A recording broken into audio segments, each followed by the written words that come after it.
All Rangers present, please stand and join Ranger Class 111 in reciting the Ranger Creed. First stand of the Ranger Creed, repeat after me. Recognize that I volunteered as a Ranger. Recognize that I volunteered as a Ranger. Fully knowing the hazards of my chosen profession. Fully knowing the hazards of my chosen profession. I always endeavor to uphold the prestige. Always endeavor to uphold the prestige. Honor. Highest breeding corps of the Ranger. Highest breeding corps of the Ranger. Second stand of the Ranger Creed, repeat after me. Acknowledging the fact that the Rangers are more elite soldiers. Acknowledging the fact that the Rangers are more elite soldiers. Who rise as defending against battle by land. Who rise as defending against battle by land. Sea. Or air. Or air. I accept the fact that as a Ranger. I accept the fact that as a Ranger. My country expects me to move further. My country expects me to move further. Faster. Fight harder than any other soldier. Fight harder than any other soldier. Third stanza of the Ranger Creed, repeat after me. Never shall I foul my comrade. Never shall I foul my comrade. I'll always keep myself mentally alert. I'll always keep myself mentally alert. Physically strong. Physically strong. Morally straight. Morally straight. I'll shoulder more than my share of the task. I'll shoulder more than my share of the task. Whatever it may be. Whatever it may be. 100%. 100%. Then some. Then some. Fourth stand of the Ranger Creed, repeat after me. Galley light show the world. Galley light show the world. I was specially selected a well-trained soldier. I was specially selected a well-trained soldier. My courtesy spirit officers. My courtesy spirit officers. Peace and trust. Peace and trust. Care of equipment. Care of equipment. Shall set the example for us to follow. Shall set the example for us to follow. Fifth stand of the Ranger Creed, repeat after me.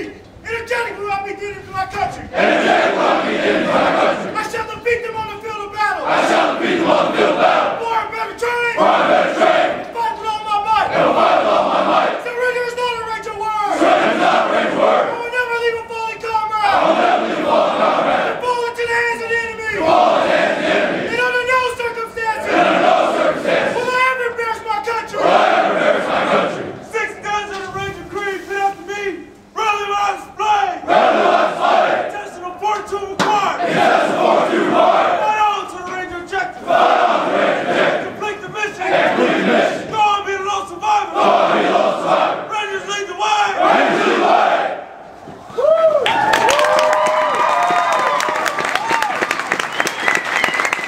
Ladies and gentlemen, please rise for the playing of the Army Song.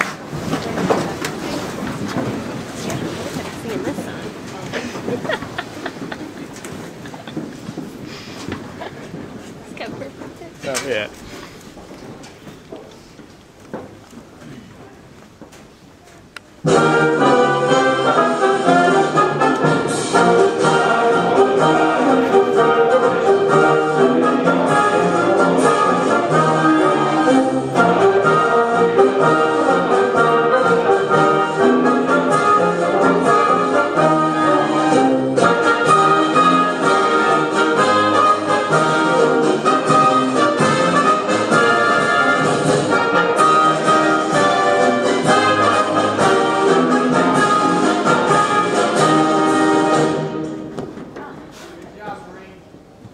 Ladies and gentlemen, this concludes the graduation ceremony for Ranger Class 111. On behalf of the Ranger Training Brigade Commander and Command Sergeant Major, we thank you for your attendance.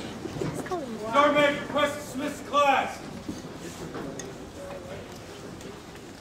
Ranger Class 1-11, dismiss!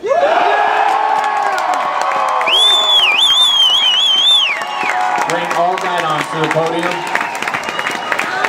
All graduates from the 75th Ranger Regiment, please report to the top of the hill on the left side, and all armor graduates report to the bottom of the rappel tower. He is done. Ranger Mike Robinson, please report to the podium.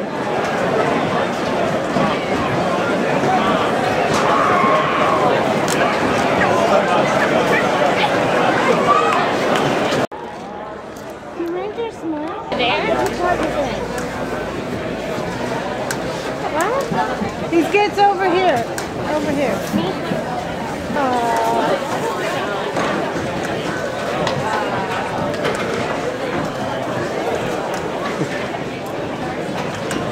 You got your bag. You got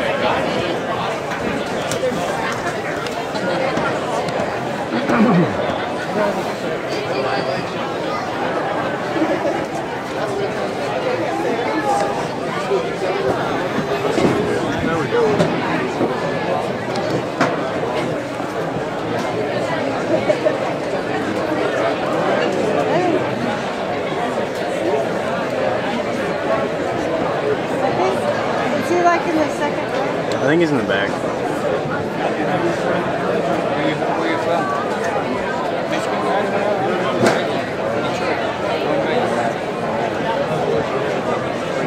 Yeah. Imagine it is. Amen to that.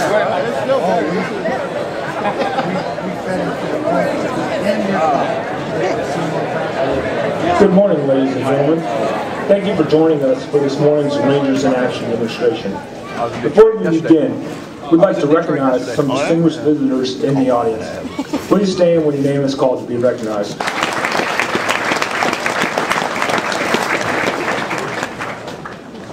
Good morning, ladies and gentlemen. I'm Lieutenant Colonel Miller, Commander of 4th Ranger Training Battalion. On behalf of General Brown, Commanding General of Fort Benning, Georgia, and Colonel King, Commander of the Ranger Training Brigade, welcome to Hurley Hill and our Rangers in Action demonstration. First, I'd like to take a few moments and recognize the very special Rangers we have in the audience today. These Rangers will watch their grandsons and sons graduate with today's class. Second and third generation Rangers continuing the great Ranger legacy. So if you are a Ranger qualified and have a grandson or son graduating today, please stand and be recognized.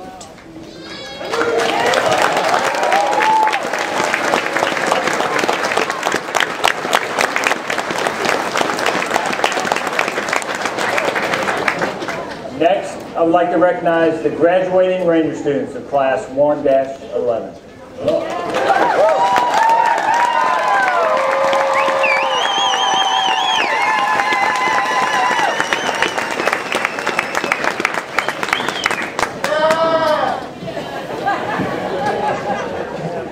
Ladies and gentlemen, the demonstration you're about to see showcases many of the skills and techniques that we train our Ranger students in, and the skills and techniques required of today's Army Ranger to be successful on the modern battlefields.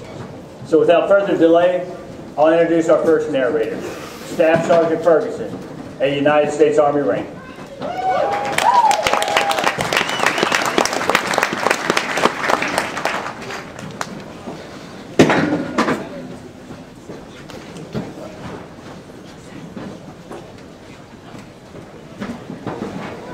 Oh, there he is.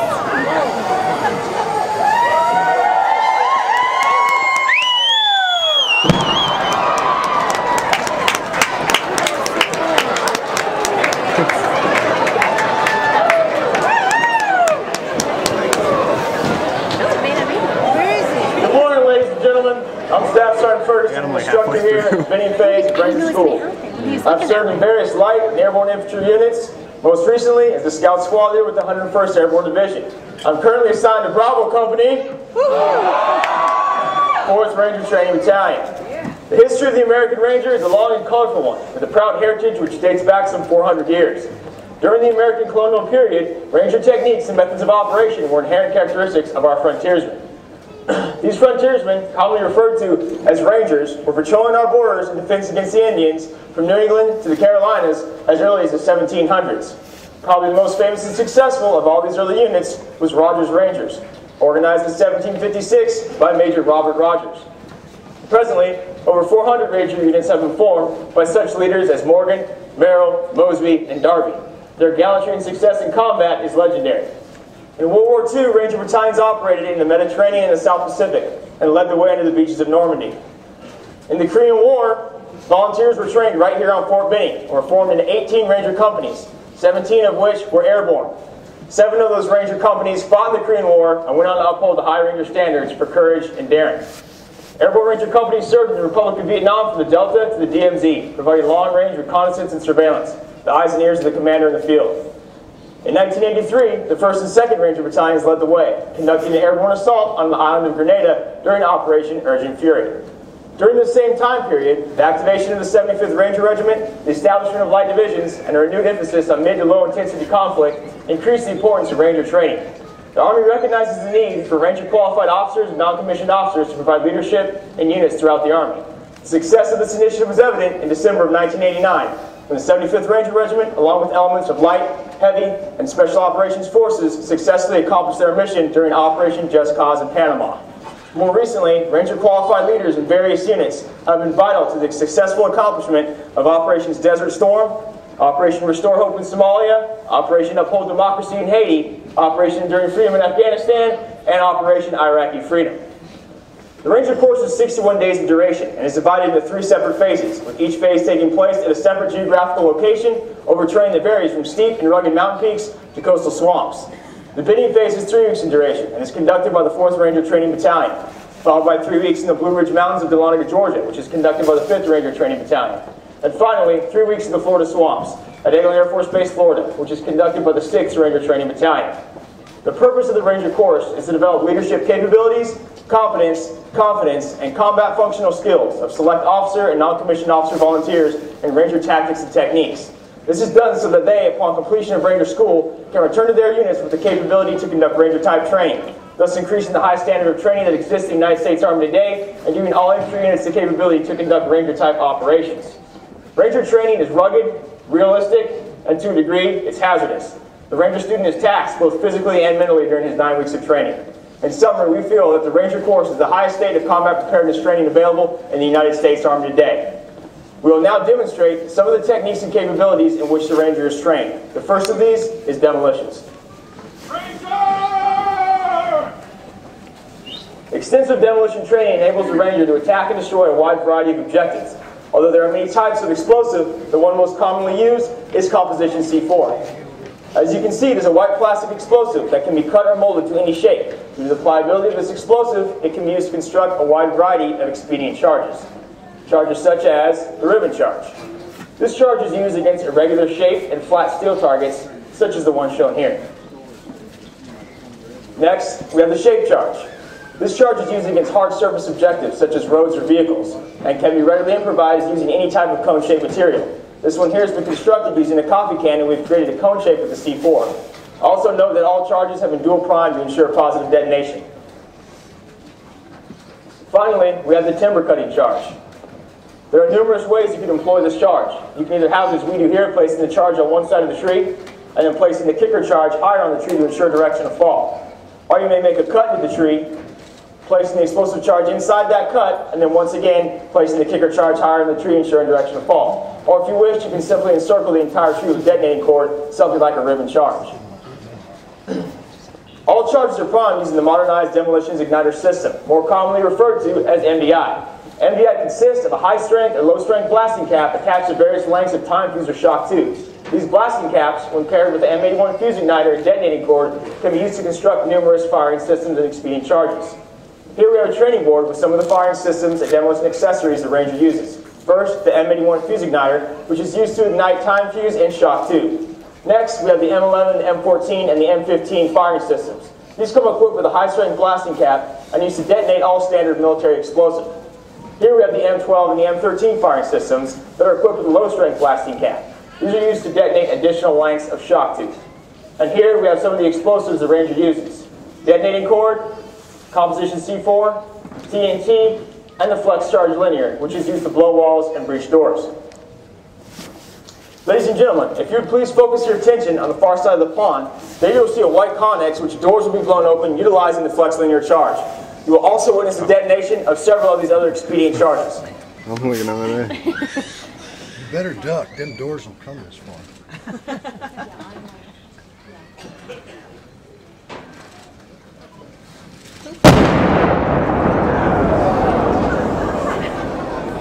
Get it?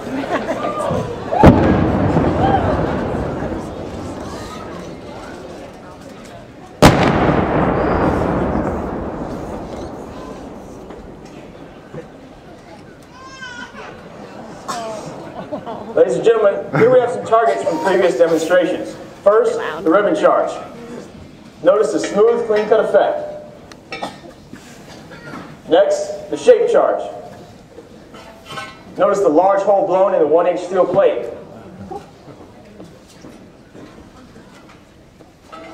And when properly employed, composition C4 is capable of falling any size tree.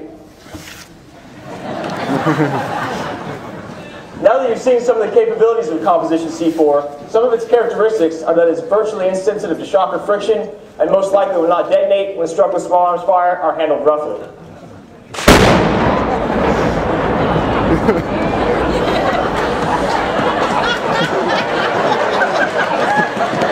Oh my god. He's on toilet paper. See that? No, actually, ladies and gentlemen, composition C4 is absolutely insensitive to shock or friction and can be beaten around without any fear of detonation. Oh my god, it scared me. Camera like. Still don't know what happened. So Another technique in which the Ranger is trained is military mountaineering. The next narrator is Sergeant First Class Overway, United States Army Ranger.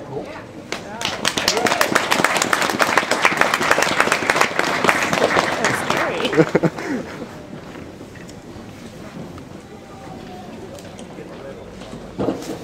morning, ladies and gentlemen. My name is Sergeant First Class Overway, and I'm an instructor here at the Benning phase of Ranger School.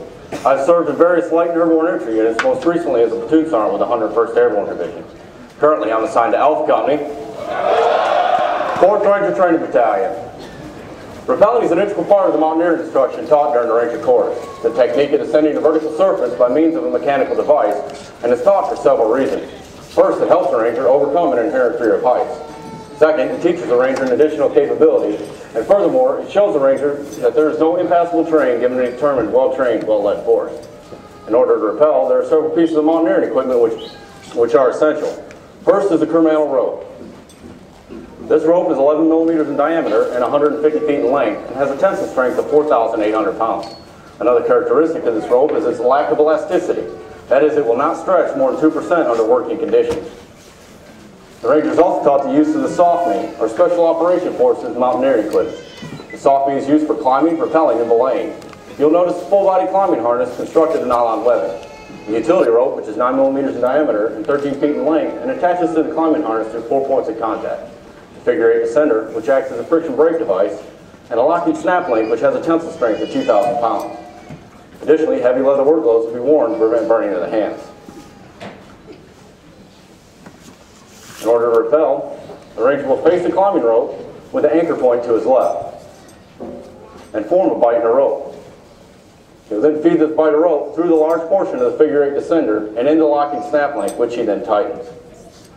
The Ranger will then don his heavy leather work gloves.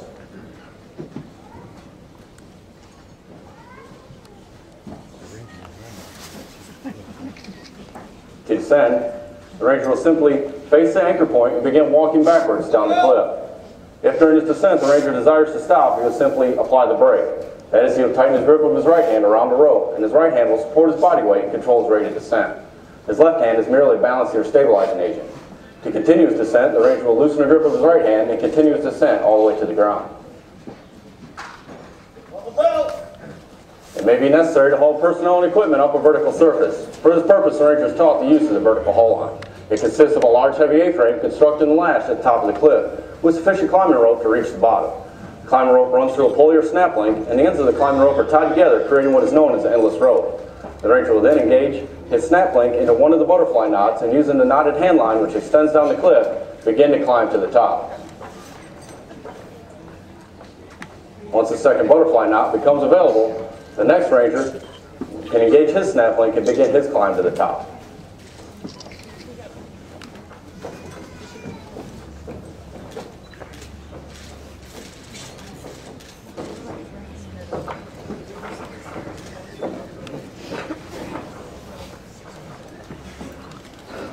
Another type of rappel is the Australian rappel. Oh my gosh. Oh my goodness. This type of rappel allows the Ranger to observe in the direction in which he is descending. His now firing hand becomes his brake hand, thus leaving his firing hand free to fire his weapon during his descent, should it become necessary. Oh my goodness. That's awesome. In the event that a soldier is slightly wounded and a medevac is not available, the Ranger is taught a method of evacuation called the buddy rappel. The patient is placed in front of and across the Ranger's lap and is attached to the Ranger using a nylon runner and snap link. If during his descent the patient requires medical aid, the Ranger will simply brake and apply aid.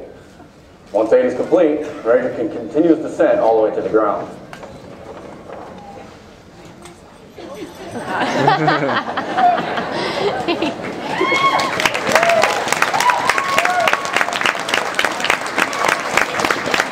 You may recall the Ranger commanded on rappel before descending and off rappel after touching down.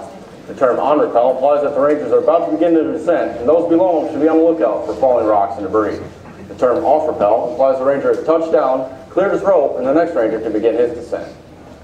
Another type of insertion technique the Rangers are taught is the use of the fast rope insertion extraction system, commonly referred to as fries. The fry system consists of a 3-inch in diameter hemp rope attached to an aircraft using a modified H-frame. The aircraft commonly used for this is the UH-60 Blackhawk with an ACL or allowable cargo load of 13 combat equipped Rangers. Today you'll see a Ranger team inserted in the demonstration area on the far shore. In a moment you will see an aircraft approaching. And the first action you will see is the aircraft commander stabilizing his aircraft over the target area. Once stabilized, the rope will be deployed from the aircraft and the Rangers can begin their insertion into the demonstration area.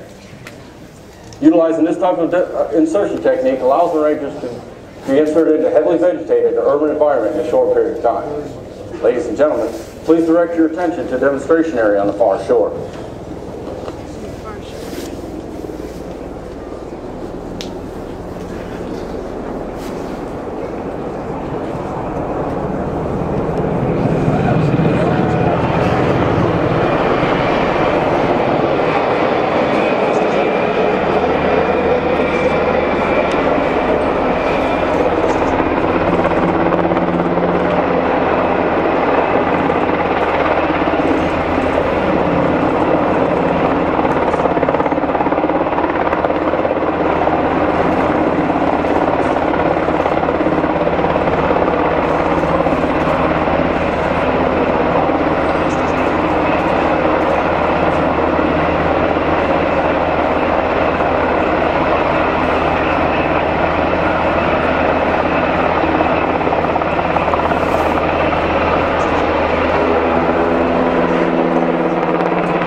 In the U.S. Army, there are select Corps Division commanders that have a dedicated long-range surveillance unit, or LRS. LRS consists of 6 to 8 man teams and is composed primarily of Ranger-qualified personnel. LRS's primary mission is to gather enemy intelligence and report it directly to Corps and Division G2s, thus enabling the commander to better utilize his assets to defeat the enemy on the battlefield. Because LRS is highly skilled and will be called upon to perform hazardous missions in varied climates and terrain, special extraction techniques have been devised to ensure these men will be available for future operations. One of these extraction techniques is the use of a spies rig and a helicopter. The spies rig consists of a 2-in-1 type nylon braided rope, approximately 1 inch in diameter and 120 feet in length. Additionally, each man that will be suspended from the rope will wear a nylon safety harness. Today you will see our Ranger team extracted from the demonstration area on the far shore. Once again, the first action you'll see is the aircraft stabilizing this over the target area. Once stabilized, the bag will be thrown from the aircraft. Inside the bag contains a spies rope, and the bag is used to keep the rope from becoming entangled underneath the aircraft. The men on the ground will then engage their safety harnesses into the rope and signal the aircraft commander. Once signaled, the aircraft will lift the men straight up above treetop level, avoiding any obstacles in the immediate area to move out in their desired direction of flight. Ladies and gentlemen, once again, please direct your attention to the demonstration area on the far shore.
fun.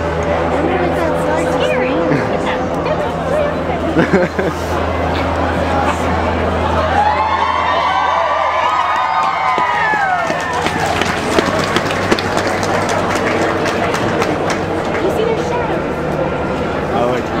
Rangers are also taught small boat operations for inserting light infantry squads into inland waterways and coastlines. The boats used for this come in a variety of sizes, such as the F-470 Zodiac approaching to your left front. This boat is capable of carrying 10 combat-equipped Rangers.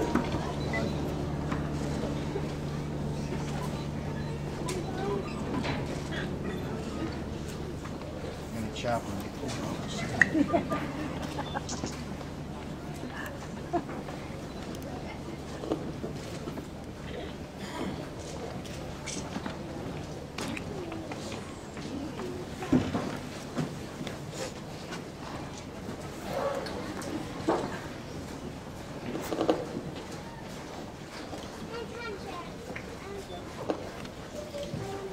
Ladies and gentlemen, this 9-man light infantry squad is equipped and organized to conduct combat patrol.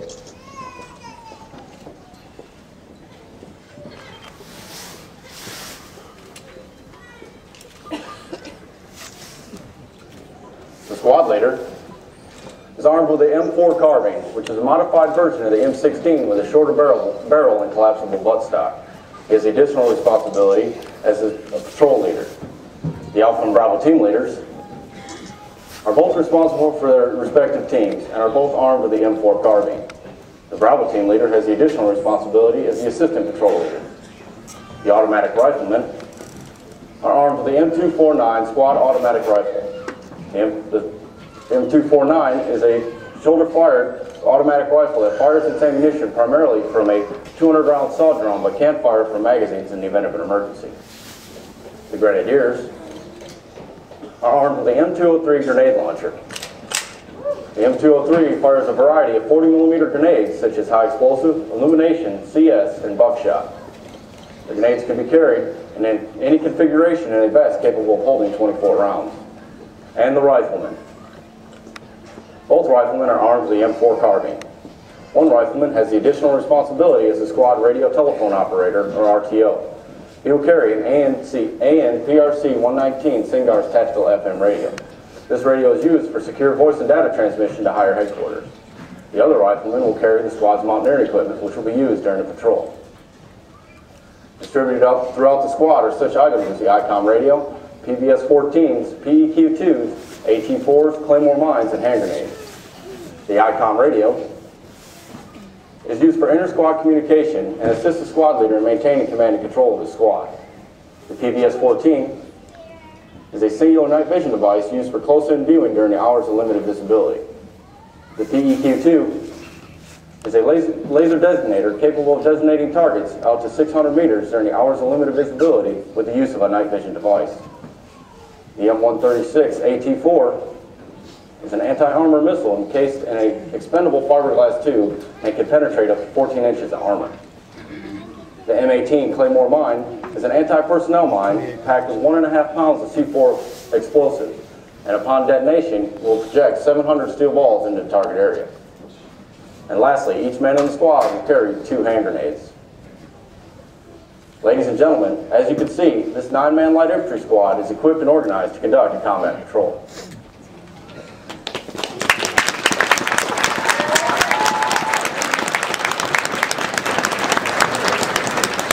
Throughout the Ranger course, students will be required to complete several confidence tests. Of these is suspension and traverse, which was demonstrated for you earlier.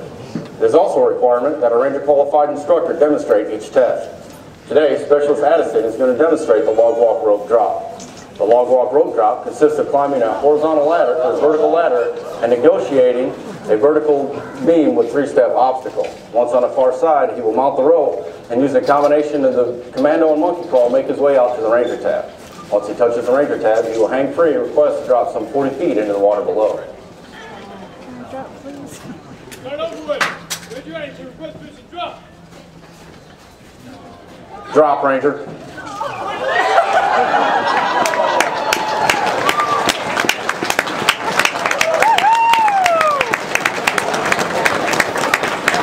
What do you say when he was dropping?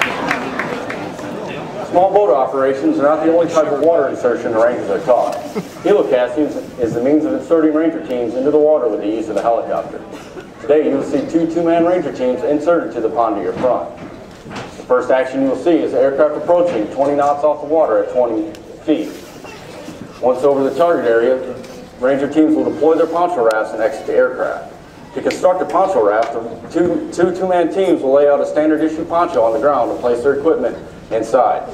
Their equipment will be additionally waterproof to aid in the flotation of the poncho raft. A tether line will be attached to one end of the poncho raft to aid in towing of the poncho raft. Once the Rangers enter the water, one Ranger will secure the poncho raft and begin towing to the shore, as the second Ranger assists by pushing and steering from the rear. Ladies and gentlemen, please direct your attention to the pond to your front.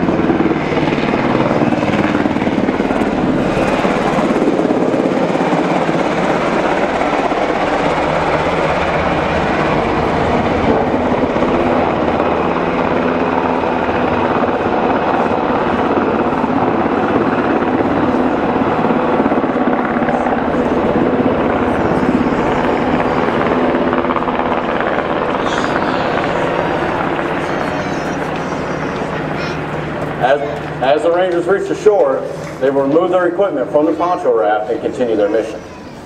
Another technique in which the Rangers are trained is in hand-to-hand combat.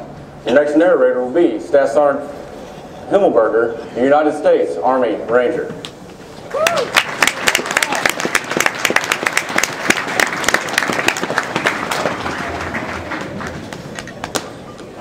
Good morning, ladies and gentlemen. My name is Staff Sergeant Himmelberger. I'm an instructor here at the Benning phase of Ranger School. I previously served in the 25th Infantry Division as a reconnaissance squad leader. I'm currently assigned to Charlie Company, 4th Ranger Training Battalion. The average soldier, if trained in only the use of his basic weapon system, may lose his effectiveness if it should fail to fire or he should break or lose it. But with the knowledge of hand-to-hand combat and the confidence and aggressiveness to fight hand-to-hand, the Ranger is able to attack and defeat his opponent. In combat, our Rangers are often faced with complex situations in which the enemy is difficult to recognize. Imagine, a team of Rangers conducting a combat patrol in the mountains of Afghanistan or on the streets of Baghdad when they encounter a suspicious individual who appears unarmed but becomes hostile.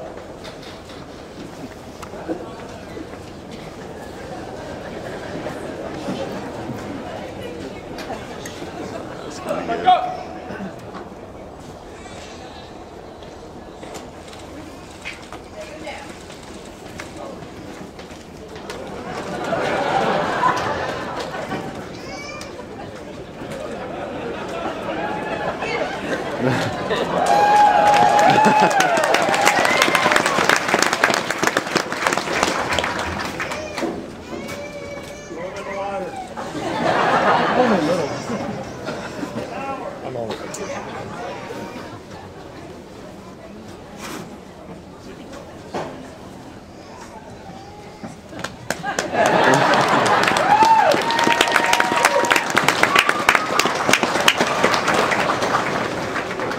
We teach hand-to-hand combat for several reasons. First, it is an excellent physical conditioner and body toughener. Second, it builds an aggressive spirit in the individual and instills the will to fight. Third, it instills confidence in the Ranger's abilities and that of his fellow Rangers. Fourth, it teaches Rangers techniques in defending themselves when they are unarmed and faced with an armed opponent. Finally, hand-to-hand combat serves as the basis for the Ranger student to properly set up hand-to-hand training once he returns to his unit. We stress several fundamentals during hand-to-hand combat. The first is to use your opponent's momentum to your advantage.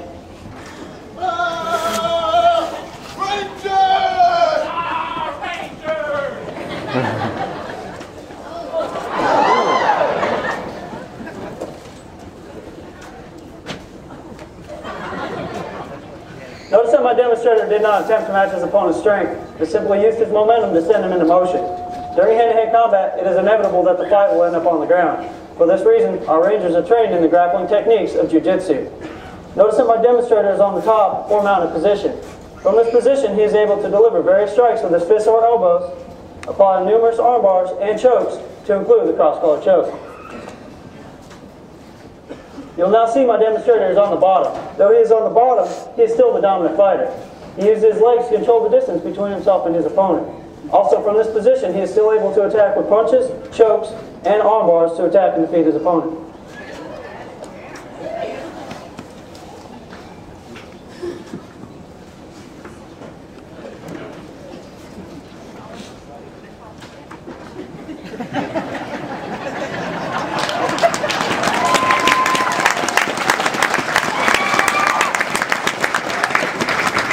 Jiu-Jitsu originated in Japan over 3,000 years ago and was brought to Brazil in the 1920s. Through the tireless efforts of the Gracie family of Rio de Janeiro, Jiu-Jitsu has evolved into one of the most efficient forms of unarmed combat. Using Jiu-Jitsu as a base, an integrated system of unarmed combat was developed, combining elements of judo, wrestling, boxing, Muay Thai, and contact and marksmanship weapons training. As a result, we now have the modern Army Combatives program. The first thing the Ranger is taught is a good balanced position. You'll notice this is nothing more than a modified boxer's crouch with the weight evenly distributed over the feet and the hands held high in order to protect the face and deliver sharp disabling blows.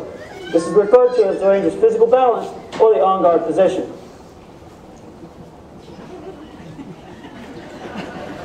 The next two fundamentals that we teach are that of speed and accuracy. With the emphasis on these two fundamentals, speed and accuracy will only be gained through practice. We also teach the Ranger to use any means necessary to attack and defeat his opponent, to include the element of surprise.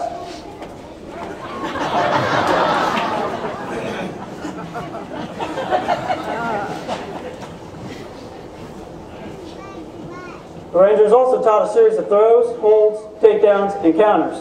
We will now demonstrate a few that we teach. First, the right hip throw.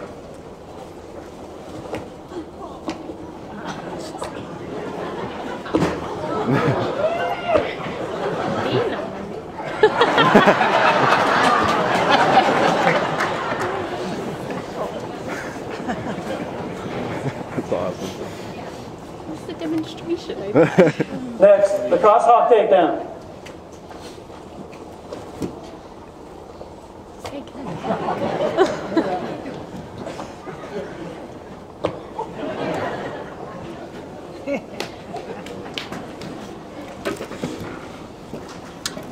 And the front leg takedown. You'll see this leaves my demonstration.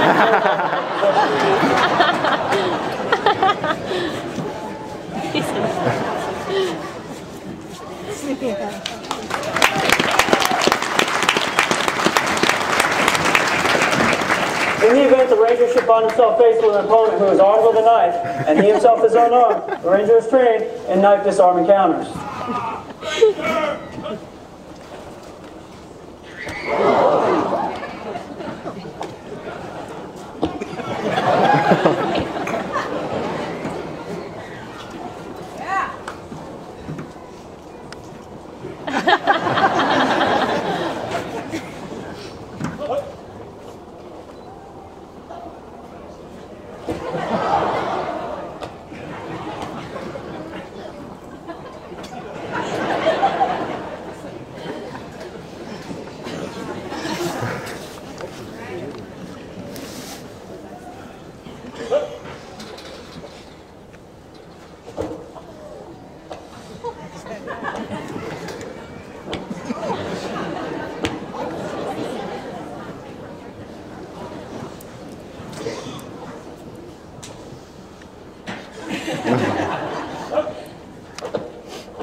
You'll notice that the main objective was to gain possession of the knife. The Ranger is trained in knife fighting techniques and the vulnerable points. That is, where to strike your opponent with the knife.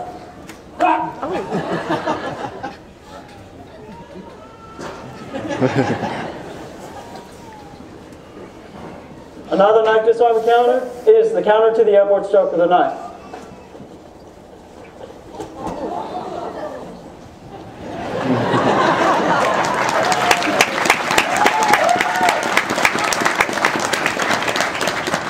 Since the rifle is more than likely the weapon the Ranger will face on the battlefield, the Ranger is trained in techniques for rifle disarming.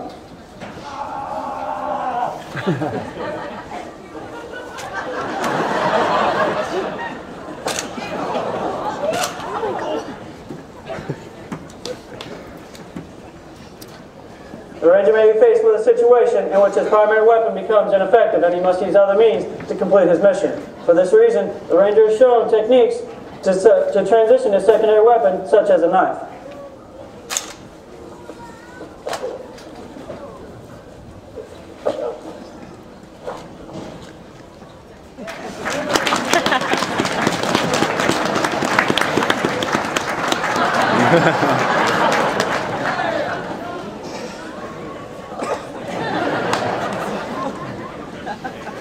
Since Ranger operations are conducted deep behind enemy lines, the Ranger may be confronted with the necessity of silencing an armed sentry. For this reason, the Rangers are trained in special silent kill techniques. One of these techniques is the use of a garrote. At this time, Sergeant First Class Fernandez will demonstrate the use of an actual garrote on this poor, unsuspecting watermelon.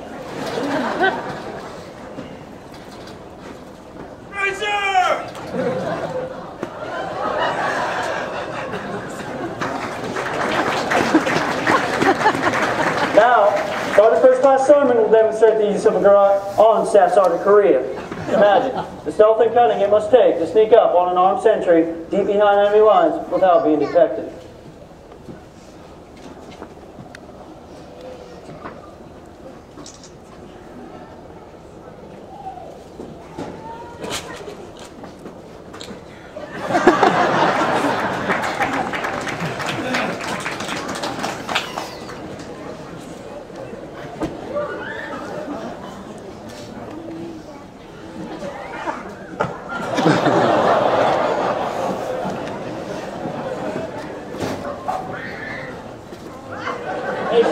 That kick was a little much. You can't handle it. Don't come out here and embarrass yourself. From our distinguished guests, Ranger community, and graduating class. You're right, son. Sure, no professionals. How we go back to Camp Ron's head, I was like, man, for now, let's shake on it.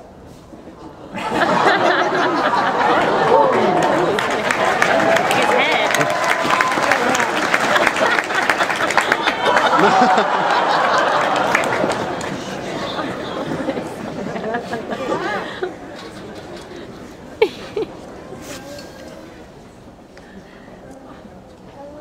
Will he help him?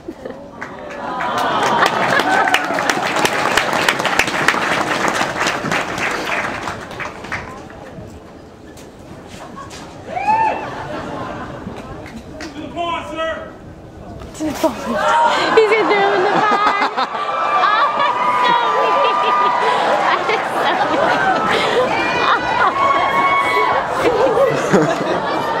Oh, that's so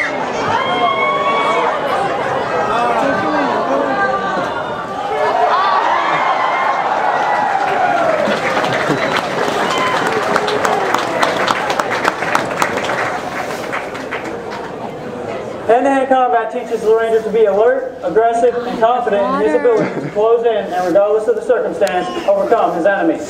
With the knowledge and skills taught here in Ranger School and other infantry schools, the end product is a soldier who is capable of being an instructor, trainer, and leader of small units. He has mastered the skills in small unit operations, infiltration and exfiltration techniques, hand-to-hand combat, demolition, survival, evasion, resistance, escape, and low-altitude mountaineering. He is the epitome of an infantryman, the finest soldier in the world, and as you have seen in today's demonstration, a man who is capable of appearing from any place at any time.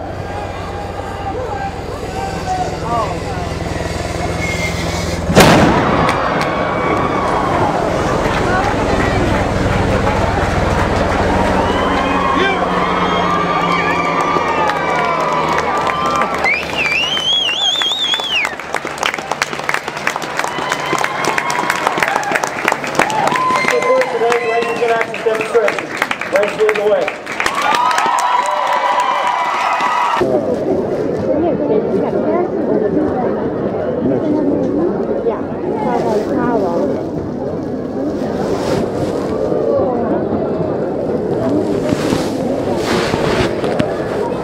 We got back on Tuesday, and we saw him get off the boat. We were missing one. Missed like 3 of those at the end.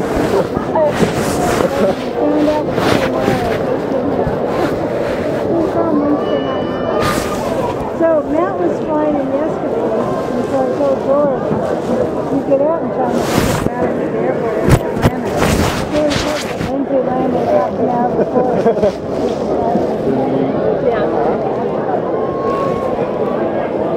because you don't get much time to communicate. No, they're busy cleaning stuff. And the anticipation and not being able to do the same.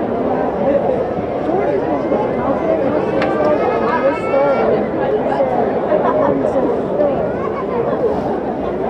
This is the first time we have orders. Yeah. For a week. Yeah. Yeah, shaving the hair, getting her stuff ready. And so this time we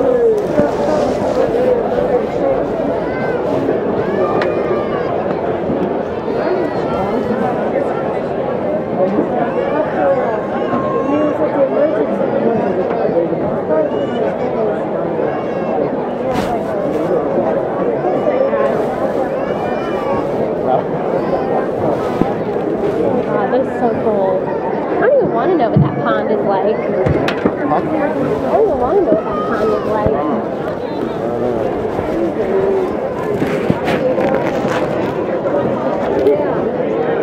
You know he's bored.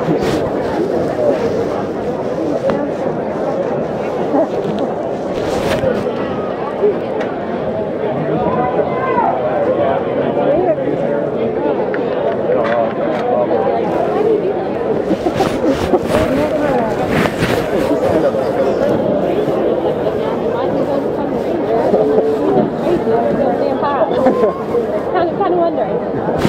I love the summer more so. I would say I prefer the summer, even if I'm kind of hell. I'd rather hot than cold.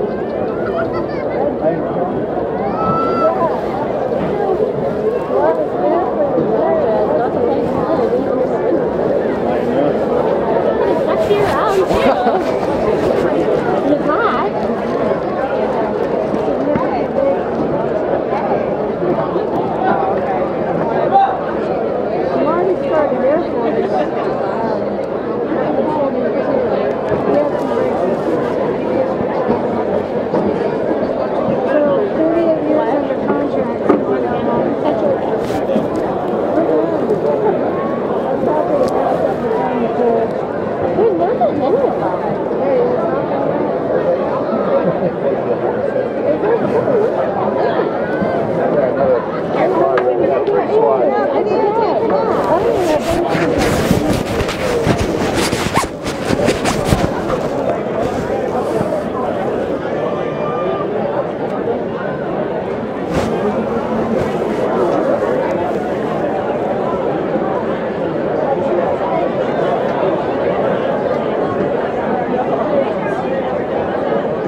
Honorable Richard Reed.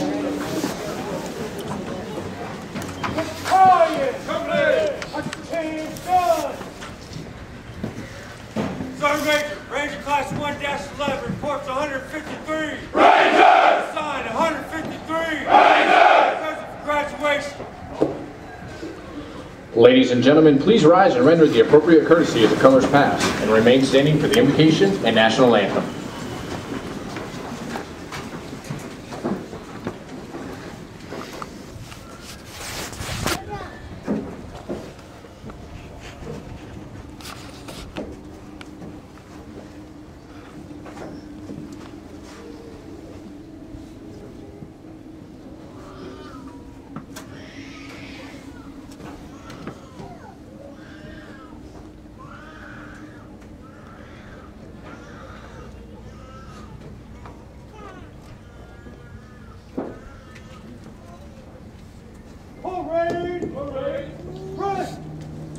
Today's invocation will be given by Chaplain Shellman, the Ranger Training Brigade Chaplain. Please join me in prayer. Almighty God, it's a great day to come before thy presence on this day of Ranger School graduation to seek thy blessing and honor these 153 Rangers who stand before us in formation. These men have distinguished themselves as a men who would not falter from giving their best, who would not faint when asked to go an extra click, who would not fail from their aspirations of earning the coveted Ranger tab. We who are gathered here today bear witness to their extraordinary accomplishment of joining the ranks of those who are relentless in their determination, courageous in their spirit, and victorious in their pursuit of becoming a Ranger. God bless these Rangers, their family and friends, and God bless America. It is in the name of Jesus I pray. Amen. Amen.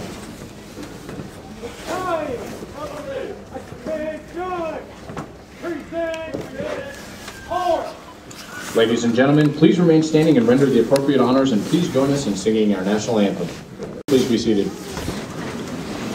Ladies and gentlemen, the Command Sergeant Major of the Ranger Training Brigade, Command Sergeant Major Dennis Smith.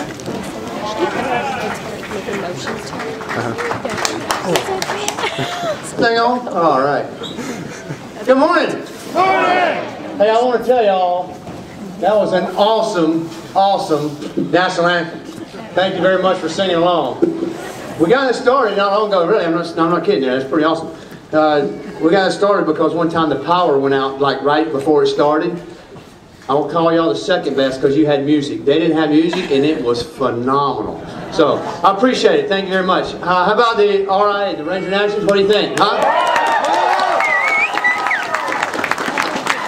Well, I take it that everybody had a good holiday. Everybody had a good Thanksgiving and get ready for Santa Claus to come. And just to get us in the Christmas spirit, I'm going to go ahead and get my Ranger hat on here.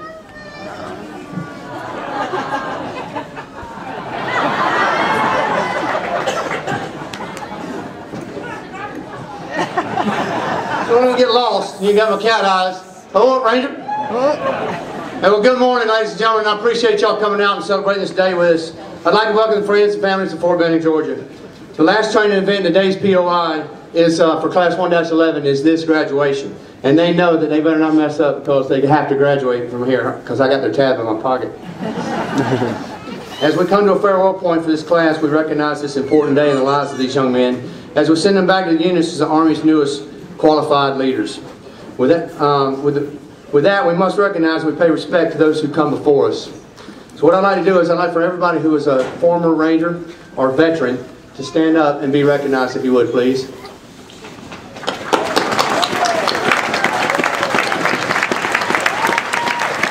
Thank you very much, gentlemen and ladies. Commanders, Command Sergeant Majors, on behalf of Colonel John King and myself, thank you for joining RTV today and sharing this day with your Rangers. I'd also like to recognize another special group of individuals that has sacrificed so much of themselves for our freedom and for this country. Family members of service members who have deceased of all branches, who gave their sons and daughters in defense of our country. Thank you very much for everything that you've done for Gold Star family members. Give us a round of applause for Gold Star family members. I thank you for your service and support of the country that you've given us. And finally, to the men on the field that want me to shut up and take this goofy hat off and sit down and get on with this graduation. These men set a goal for themselves and volunteered one more time in their career during a challenging time for our armed forces. A goal they set to achieve and had the drive to accomplish when so many of them started with them did not. These men will assume the responsibility of wearing the Ranger tab for the rest of their lives. As some of us know, the school is relatively short, relatively speaking for some. But these guys have lived the rest of their lives living up to being an airborne ranger. Ladies and gentlemen, I present to you the graduation class 111.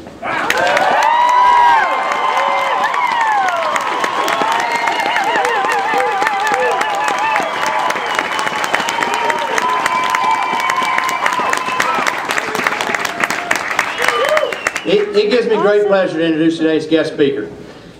He's a graduate of Ranger Class 14-86. He works as Assistant to the President of the United States for our Homeland Security and is a Senior Director for Resilience and Policy, Mr. Richard Reed. As a complete copy of his bio can be found in the program. And ladies and gentlemen, please join me for a warm Airborne Ranger welcome for Mr. Reed.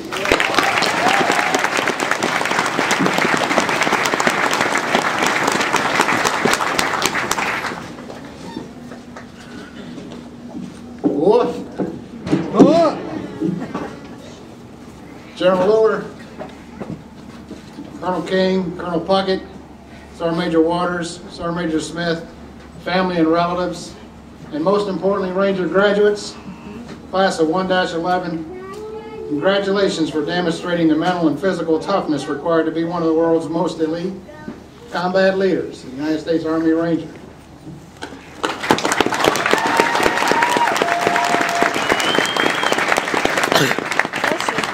Having stood in your boots over 24 years ago, I fully understand the only thing between you, your loved ones, and a good meal right now is some old fat guy. To General Allure, I will keep it short, sir. While preparing this speech, I also realized that I don't remember who spoke at my Ranger class graduation, let alone what that guy said. However, I can tell you that when my mom and dad pinned that black and gold tab on me, we headed right for the Dairy Queen. A place that I obviously still visit. Exit 6. The message I want to leave you today is that your experience over the past few months has fundamentally changed the potential for your future. Whether that includes a full military career or a single enlistment and return to civilian life, the skills gained by your time here at Ranger School will serve you well for the rest of your life. Possibly, some of you, like me, my path to the Army started with a less than stellar experience in the university setting. As the son of an Army brat, former Command Sergeant Major, the choice I had was to go to college or to figure out how to dig ditches, and I decided to join the Army instead. My entire Army experience, but most importantly, graduated from Ranger Class 1486 as a young corporal.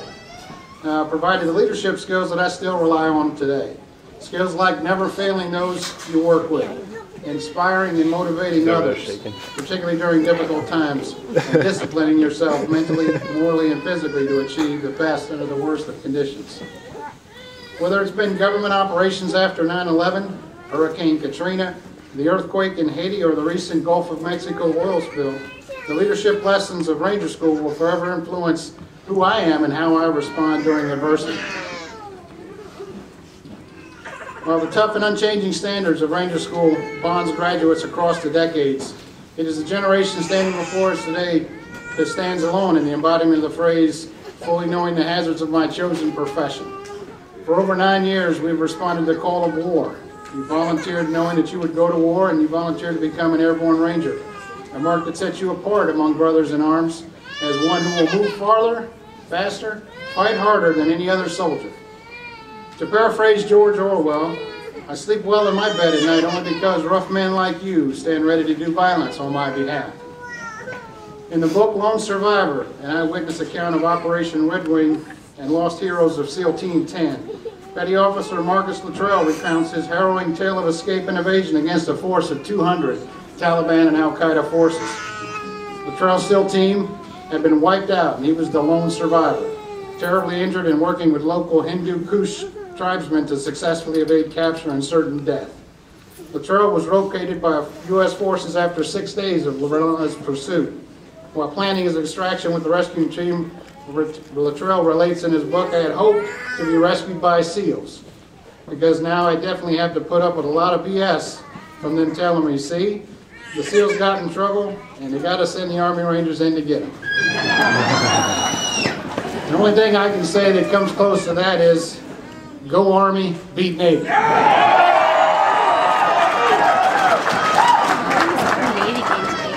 Former President Bush awarded the Navy Cross to Petty Officer Luttrell for combat heroism related to his mission in July of 2006.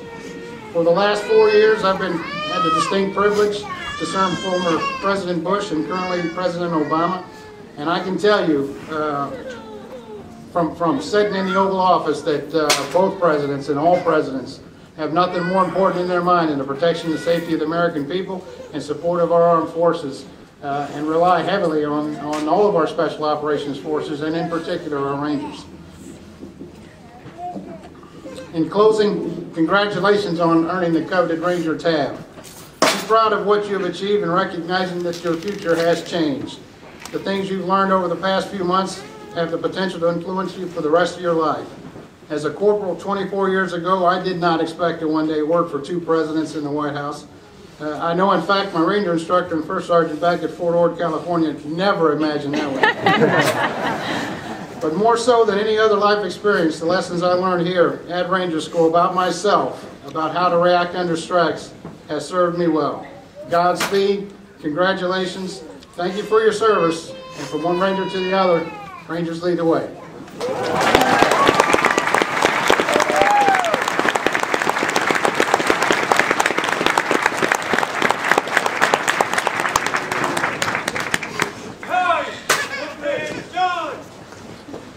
The family and friends of the 4 honor graduates may now join the reviewing party for the presentation of awards and Ranger tabs. Family and friends of the other graduates, please remain seated.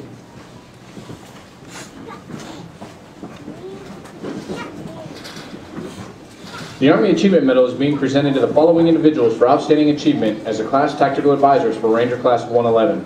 Captain Brendan Terry and Staff Sergeant Heath Henley. Their vast knowledge, exceptional instructor abilities, and sound leadership greatly impacted the Ranger students. Their dedication to duty reflects great credit upon them, the Ranger Training Brigade, and the United States Army. Additionally, they are also being presented with a t-shirt from the United States Army Ranger Association, along with a 3 years membership.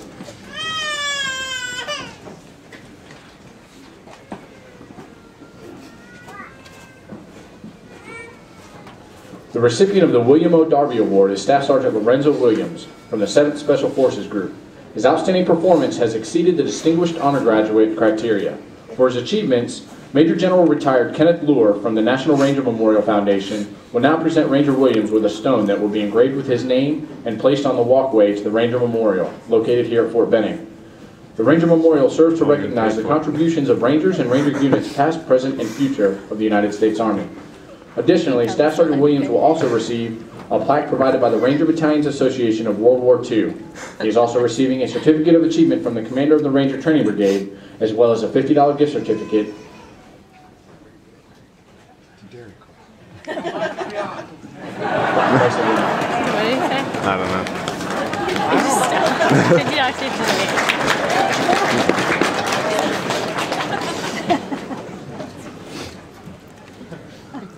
Just to let you know the significance of this, this is a Distinguished Honor Graduate.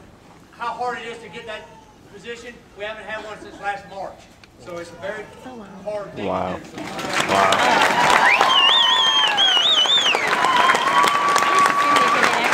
what I thought.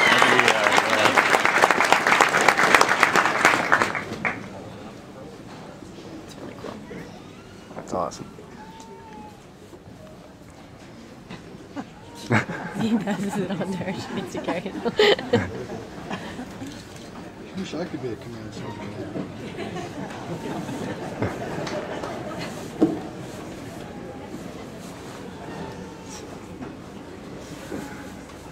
The recipient of the Glenn M. Hall Enlisted Honor Graduate Award is Staff Sergeant Jeremiah Day from the 198th Infantry Brigade.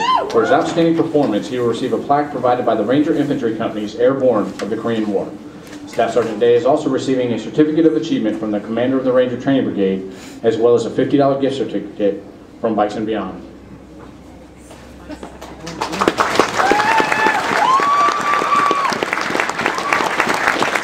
The recipient of the Colonel Tex Turner Officer Leadership Award is Captain Peter Kokosa from the Maneuver Captain's Career Course. This award is given to the top commissioned officer for his outstanding leadership abilities, initiative, and motivation. Additionally, Captain Kokosa is receiving a certificate of achievement from the commander of the Ranger Training Brigade.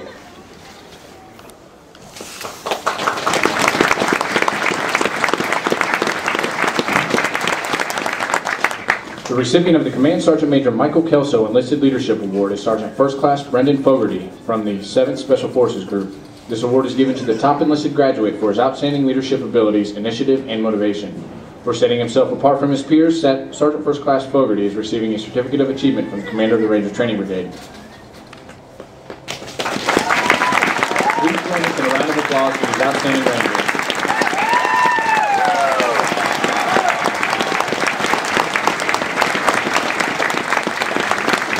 Family and friends of the remaining graduates may now leave the bleachers and come forward to pin their Ranger tab.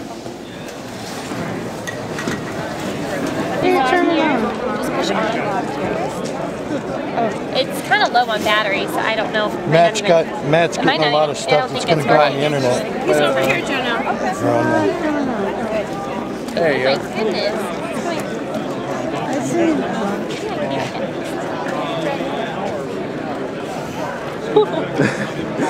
My hands. Did you hear me, George? Major Clouds on? I just shook his hand. Oh, you That way. It's not working. Oh, here we go. You need some help? Oh, I got it. I'm just going to go from here.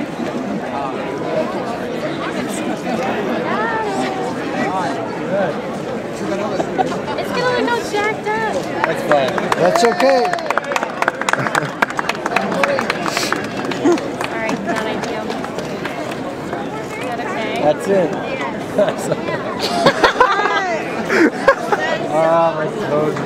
Get up there, get up I there. think you're supposed to get up, she said.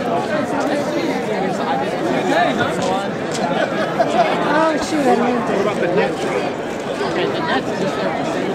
In case you fall early on the Press and hold it. I got There one you go, good already. picture. That's a good one. That's a good one. I don't have any pictures of you guys. Of who? These two.